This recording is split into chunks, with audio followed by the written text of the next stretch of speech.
అసలు రాజశేఖర్ రెడ్డి గారు చేసిన జలయజ్ఞంలో వచ్చిన ఆయకట్టే తప్ప ఒక్క ఎకరానికి కూడా మీరు ఆయకట్టు పెంచగలిగారా అని జగనన్న గారిని సవాలు చేస్తున్నారు ఆంధ్ర రాష్ట్ర ప్రజలు. సమాధానం చెప్పండి. మరి మీరు రాజశేఖర్ రెడ్డి గారి వారసులు ఎలా అవుతారు? రాజశేఖర్ రెడ్డి గారి సంక్షేమ పాలనకు జగనన్న పాలనకు ఆకాశానికి పాతాళానికి ఉన్నంత తేడా లేదా? నిన్న ఒక ప్రాజెక్టుకు పోయాం. రాజశేఖర్ రెడ్డి గారు 750 కోట్లు పెట్టి ప్రాజెక్టు పూర్తి చేస్తే ఆ ప్రాజెక్టుకు కనీసం మెయింటెనెన్స్ అంటే ఆయిలింగ్, గ్రీసింగ్ ఇలాంటివి కూడా లేక ఆ గేట్లు ఊడిపోయి ఆ నీళ్లలోనే తేలుతున్నాయి. సిగ్గుగా లేదా?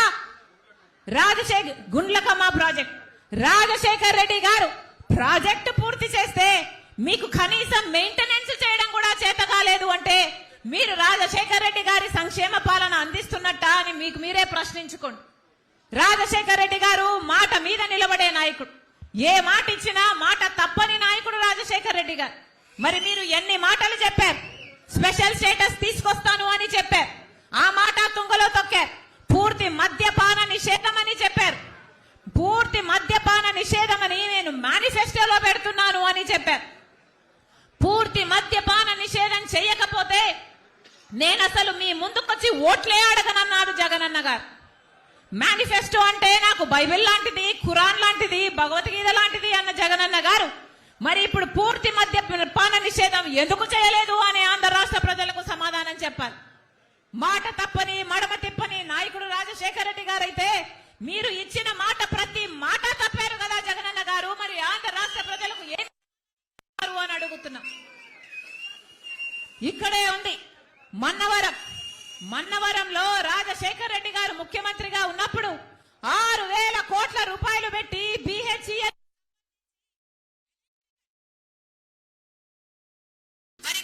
తయారు చేసే ఎలక్ట్రికల్ ఎక్విప్మెంట్ తయారు చేయడానికి రాజశేఖర్ రెడ్డి గారు ఉద్దేశిస్తే మరి అది కూడా గాలికి కొట్టుకుపోయింది కదా. బీజేపీ పార్టీ అధికారంలోకి వచ్చినాక దానికి ₹1 అంటే ₹1 ఇవ్వకపోతే ఆ ప్రాజెక్టు కూడా అడ్డకెక్కింది. ఇలా బీజేపీ మనకు ఒక్కటి చెయ్యకపోయినా కూడా ఈ రోజు అటు కాంగ్రెస్ పార్టీ అయినా, ఇటు తెలుగుదేశం పార్టీ అయినా, ఇటు చంద్రబాబు గారైనా, ఇటు జగనన్న గారైనా బీజేపీ పార్టీకి బానిసలయ్యారు అన్నది వాస్తవం. మన కంటికి కనిపించని పొత్తులు, మన కంటికి కనిపించని ఈ దోస్తి, కానీ బీజేపీ పార్టీకి అమ్ముడుపోయారు. స్వలాభం కోసం రాష్ట్ర ప్రజల ప్రయోజనాలను తాకట్టు పెట్టిన పార్టీలు వైసీపీ పార్టీ, తెలుగుదేశం పార్టీ. అందుకే చెప్తున్నాం ప్రజలలోకి ఈ విషయాలను తీసుకెళ్లాల్సిన అవసరం, ఈ బాధ్యత ప్రతి కాంగ్రెస్ పార్టీ నాయకుని మీద, ప్రతి కాంగ్రెస్ పార్టీ కార్యకర్త మీద ఉంది. చెప్పండి, ప్రజల మధ్యకెళ్ళి చెప్పండి. బీజేపీ పార్టీకి వేరే ఓటు వేయాల్సిన అవసరం లేదు. రాష్ట్రంలో దేశం మొత్తం మీద బీజేపీ పార్టీ ఏమే గాని మన రాష్ట్రంలో మాత్రం బీజేపీ అంటే ఎవరో కాదు, ఎక్కడో లేదు. బీజేపీ అంటే బాబు, జగన్, పవన్. బి అంటే బాబు, జే అంటే జగన్, పి అంటే పవన్. బీజేపీ పార్టీ ఎక్కడో లేదు, మన రాష్ట్రంలో ఈ ముగ్గురులోనే ఉంది. వైసీపీకి వేసిన ప్రతి ఓటు బీజేపీ పార్టీకి వేసినట్టే, జనసేనకు వేసిన ప్రతి ఓటు బీజేపీ పార్టీకే వేసినట్టే. మరి మీకు ఎందుకు వేయాలి ఓటు? నేరుగా బీజేపీ పార్టీకే వేస్తే సరిపోయింది కదా. అందుకే చెప్తున్నాం, ప్రజలను హెచ్చరించాల్సిన అవసరం ఉంది. ప్రజల దగ్గరకు వెళ్ళండి. ఎన్ని ఇల్లులు తట్టగలిగితే, ఎన్ని తలుపులు తట్టగలిగితే, ఎన్ని గడపలు తొక్కగలిగితే అంతమంది దగ్గరికి వెళ్ళాలి. ఎన్ని సంఘాలను వీలైతే అన్ని సంఘాలను కలవండి. రానున్న 70-80 రోజుల్లో ఎంతమందిని ఇన్ఫ్లుయెన్స్ చేయగలిగితే అంతమందిని ఇన్ఫ్లుయెన్స్ చేసే ఇన్ఫ్లుయెన్సర్లుగా ఒక్కొక్కరు కాంగ్రెస్ పార్టీ నాయకులు, కార్యకర్తలు తయారు కావాలి. ఒక్కొక్కరు ఒక్కొక్క సైనికుడిగా కాదు, ఒక్కొక్కరు ఒక్కొక్క సైన్యములా మారాల్సిన అవసరం ఉంది. కష్టపడదాం. ఈ 90 రోజులు 80 రోజులు కష్టపడదాం. పార్టీ కోసం పని చేద్దాం. పొద్దున లేస్తే ఒక లిస్టు తయారు చేసుకోండి. ఈ రోజు నేను ఎవరి దగ్గరికి వెళ్ళాలి, ఎన్ని ఇల్లులు వెళ్ళాలి, ఎన్ని సంఘాల దగ్గరికి వెళ్ళాలి, ఎంతమందితో మాట్లాడగలం, ఒక లిస్టు తయారు చేసుకోండి. ఆ లిస్టు ప్రకారం ప్రతి రోజు మీరు చేయాల్సిన కార్యక్రమము మన భవిష్యత్తు ఎలా మారాలి, మన భవిత ఎలా బాగుపడుతుంది, మళ్ళీ ఈ పార్టీలకు అధికారం ఇస్తే మళ్ళీ బీజేపీకే బానిసలవుతారు అని చెప్పండి. రాజశేఖర్ రెడ్డి గారు బీజేపీకి వ్యతిరేకి అని చెప్పండి. ఎందుకంటే అది మత తత్వ పార్టీ కాబట్టి, ఎందుకంటే మతం పేరుతో చిచ్చు పెట్టే పార్టీ కాబట్టి. ఇవన్నీ విషయాలను ప్రజల దగ్గరికి తీసుకువెళ్లాల్సిన బాధ్యత నా పైన మీ పైన ఉంది. ప్రతి కార్యకర్త ఒక సైన్యంలా మారాలి అని కాంగ్రెస్ పార్టీ ప్రతి కార్యకర్తకు, ప్రతి నాయకునికి శిరస్సు వంచి చేతులు జోడించి మనస్ఫూర్తిగా ప్రార్థించుకుంటున్నాం. మీ అందరూ పని చేస్తే మళ్ళీ కాంగ్రెస్ పార్టీ అధికారంలోకి వస్తుంది.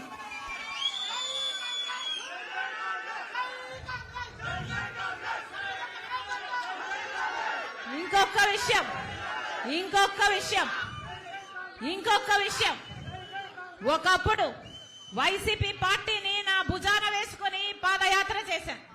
వైసీపీ పార్టీని నా పాదయాత్రతో నా ఇంటిని, నా బిడ్డల్ని పక్కన పెట్టి 3200 కిలోమీటర్లు పాదయాత్ర చేసి ఆ పార్టీని నిలబెట్టాను. వైసీపీ పార్టీకి ఏ అవసరం వచ్చినా నేను అండగా నిలబడ్డాను. ఆ పార్టీని అధికారంలోకి తెచ్చాను. ఈ రోజు కనీస కృతజ్ఞత లేకుండా ఈ రోజు నా మీద, నా వ్యక్తిగత జీవితం మీద, నా పేరు మీద నానా రకాలుగా నా మీద దాడి చేస్తున్నారు. అయినా చెప్తున్నాం, భయపడేది కాదు రాజశేఖర రెడ్డి బిడ్డ. పులి కడుపున పులే పుడుతుంది. నా ఒంట్లో ప్రవహిస్తున్నది రాజశేఖర రెడ్డి రక్తం. వైఎస్ షర్మిల రెడ్డి ఇక్కడ. నా గుండెలో నిజాయితీ ఉంది. ఆంధ్ర రాష్ట్ర ప్రజలకు అన్యాయం జరుగుతుంది కాబట్టి ఇప్పుడున్న ప్రభుత్వమైన ప్రతిపక్షమైన ఆంధ్ర రాష్ట్ర ప్రజలను గాలి కొదిలేసింది కాబట్టి మళ్ళీ స్పెషల్ స్టేటస్ రావాలని, పోలవరం కావాలని, మనకు రాజధాని కావాలని, మన బిడ్డలకు ఉద్యోగాలు రావాలని, రైతులకు రుణమాఫీ జరగాలని, మన రాష్ట్రం మళ్ళీ అభివృద్ధి చెందాలనే రాజశేఖర రెడ్డి బిడ్డ ఈ బాధ్యత, ఈ భారాన్ని భుజాన వేసుకొని నా పుట్టింటికి, ఎక్కడైతే నేను పుట్టానో రాజశేఖర రెడ్డి బిడ్డ తన పుట్టింటికి వచ్చి ఇక్కడ రాజకీయాలు చేస్తుంది తప్ప రాజశేఖర రెడ్డి బిడ్డ మరి ఏమిటో కాదు, రాజశేఖర రెడ్డి రక్తం అని మీరు గుర్తుపెట్టుకోవాలి. నా మీద ఎన్ని దాడులు చేసినా పర్వాలేదు, ఎన్ని అటాక్స్ చేసినా పర్వాలేదు, నన్ను ఎంత కించపరిచినా పర్వాలేదు, రాష్ట్ర ప్రజలకు న్యాయం జరగాలి. ఎంత త్యాగానికైనా, ఏ పోరాటానికైనా నేను సిద్ధం. మీరు రెడీయా? నేను రెడీ. మీరు రెడీయా? నేను రెడీ. మీరు రెడీయా? మీరు రెడీయా? మీరు రెడీయా? మీరు రెడీయా? మీరు రెడీయా? మీరు రెడీయా? మీరు రెడీయా?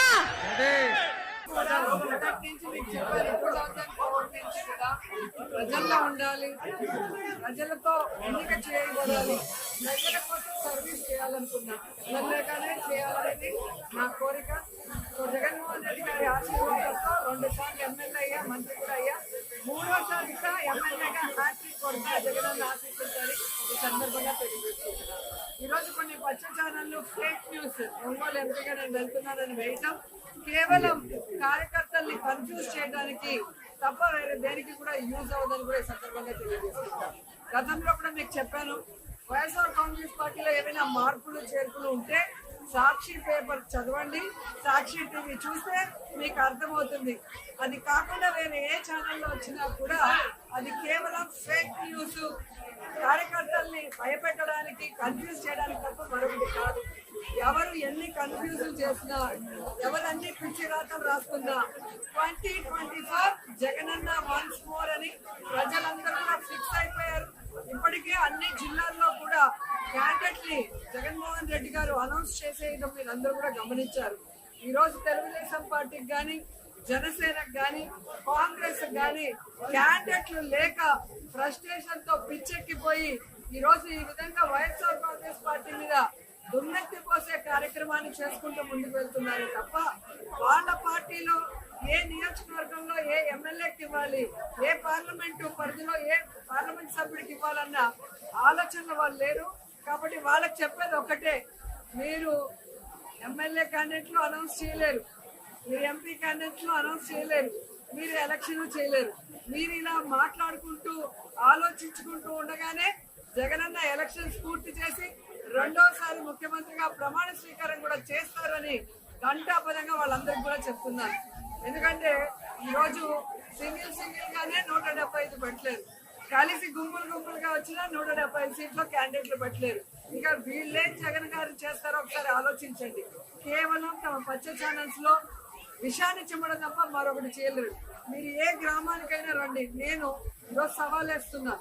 ఈ రాష్ట్రంలో ఏ నియోజకవర్గంలో అయినా, ఏ గ్రామంలో అయినా, ఏ వీధిలో అయినా, ఏ ఇంట్లో అయినా, అది ఏ పార్టీ వాళ్ళైనా కూడా జగన్మోహన్ రెడ్డి గారు ఈరోజు తండ్రి స్థానంలో ప్రతి కుటుంబానికి పేదవాడు ఎలిజిబిలిటీ ఉంటే వెంటనే వెల్ఫేర్ ని వారి గుమ్మం వద్దకే పంపించడం జరుగుతుంది. అలాగే గడప గడపకు మన ప్రభుత్వం ద్వారా ఏదైతే ఎమ్మెల్యేలు మరి పెడుతున్నారో వర్క్స్, అవన్నీ కూడా అభివృద్ధి కార్యక్రమాలు కూడా చేయటం అనేది నేను యాజ్ ఎమ్మెల్యే చేస్తున్నా కాబట్టి మీకు ఇంత ధైర్యంగా స్పష్టంగా చెప్పగలను. కాబట్టి ఏదో ఏసీ రూముల్లో కూర్చొనేసి ఒకటో కృష్ణుడు చంద్రబాబు నాయుడు, రెండో కృష్ణుడు లోకేష్, మూడో కృష్ణుడు పవన్ కళ్యాణ్ అయిపోయింది. ఇప్పుడు నాలుగో కృష్ణుడు హైదరాబాద్ లో నుంచి బయలుదేరింది ఒక లేడీ. సో ఎవరు ఎన్ని మాట్లాడినా ప్రజలు తమ కుటుంబానికి ఏం చేశారు, తమ ఊరికి ఏం చేశారు, తమ నియోజకవర్గానికి ఏం చేశారు, ఈ రాష్ట్రానికి ఎవరు ఏం చేశారని ఆలోచిస్తే one and only YSR family మాత్రమే ఈ రాష్ట్ర ప్రజలకి మంచి చేశారు. ఈ రాష్ట్ర ప్రజల్ని కుటుంబ సభ్యులుగా భావించి ప్రేమ అభిమానంతో పాటు వెల్ఫేర్ ని, అభివృద్ధిని అందించారని కూడా ఈ సందర్భంగా తెలియజేసుకుంటున్నారు.